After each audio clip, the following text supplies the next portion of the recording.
Ukrainian troops are massively deploying a large number of armored vehicles in the direction of Bakhmut. It reported that YPR 765 armored vehicles were seen in Bakhmut direction. One can see how a column of armored vehicles is moving along the highway in the direction of Bakhmut. In total, it consists of at least 9 armored vehicles and 1 tanker. After losing control over Soldar, the armed forces of Ukraine began to significantly increase their presence in the Bakhmut area, apparently preparing for the start counterattack full scale over Bakhmut.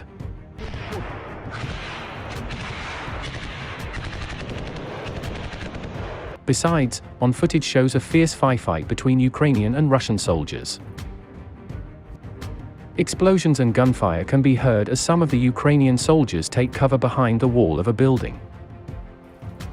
The footage was obtained from a Ukrainian Special Forces unit fighting near Bakhmut, along with a statement saying, "Bakhmut. One of the assault operations of the Special Division. First-person combat." Another footage show Ukrainian ordnance hitting a house full of Russian soldiers, causing them to flee. The footage begins with the house being hit, with the Russian soldiers then seen running away. The footage were obtained from the 5th Separate Assault Regiment of the Ukrainian Ground Forces, along with a statement saying, "Machine gunners of the fire company support the 5th Regiment, we welcome the Orcs with the Epiphany." The footage and statement were also relayed by Operational Command East of the Armed Forces of Ukraine.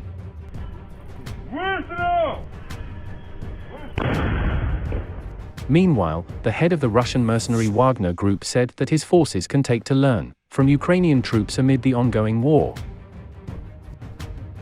Yevgeny Prigozhin's Wagner forces have been involved in the high-profile fights for the Ukrainian cities of Bakhmut and Soldar in the eastern Donetsk region. But Russian and Wagner troops have yet to capture Bakhmut after months of fighting that Ukrainians said last month had left the city destroyed. Prigozhin acknowledged the performance of Ukrainian troops in the Bakhmut battle in a statement published by press service, according to the Kiev Post. The Ukrainian army is working clearly and harmoniously. We have a lot to learn from them, Prigozhin said. He added that Bakhmut will be captured.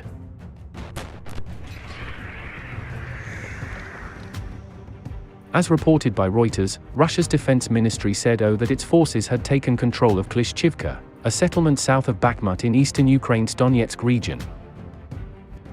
Last week, Russian forces captured Soldar to the northeast of Bakhmut, an advance that defense analysts said could help them put pressure on the larger town. Klishchivka, which had a pre-war population of around 400 people, was captured with the help of aerial support, the ministry said. The village is around 6 miles south of Bakhmut, where units of Russia's Wagner private militia have been locked for months in a battle of attrition with Ukrainian forces. Both Wagner and a Russian proxy militia based in Ukraine's Donetsk province had already claimed to have taken Klishchivka. Besides that, Ukraine's remarkable military successes in the second half of 2022 have raised the prospect that Russia's invasion of the country could end in a decisive Ukrainian victory. While this outcome would be widely welcomed, there are many who remain alarmed about the potential consequences of Russia suffering such a historic defeat. These concerns are focused primarily on Moscow's vast stockpile of nuclear weapons, and the possibility that an increasingly desperate Vladimir Putin could deploy his atomic arsenal when faced with the prospect of losing the war.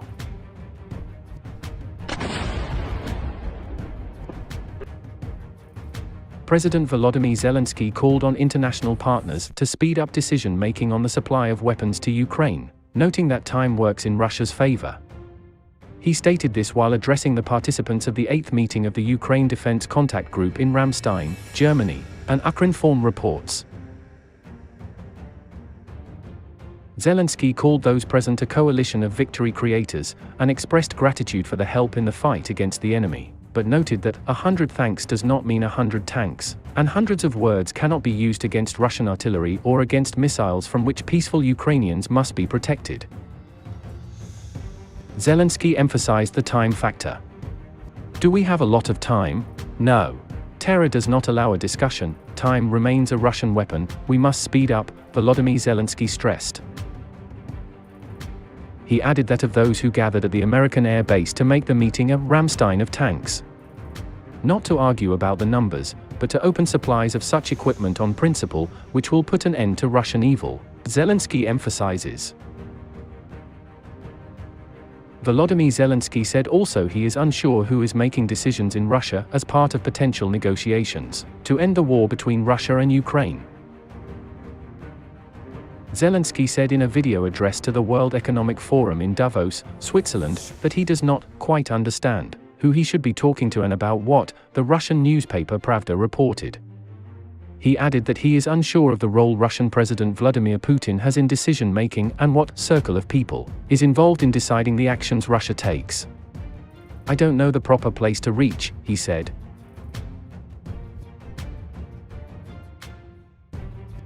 Meanwhile, a group of 9 nations including Britain, Poland, and the Netherlands pledged to pursue providing an unprecedented set of donations including main battle tanks to help Ukraine in its conflict with Russia. We commit to collectively pursuing the delivery of an unprecedented set of donations including main battle tanks, heavy artillery, air defense, ammunition, and infantry fighting vehicles to Ukraine's defense, a joint statement said.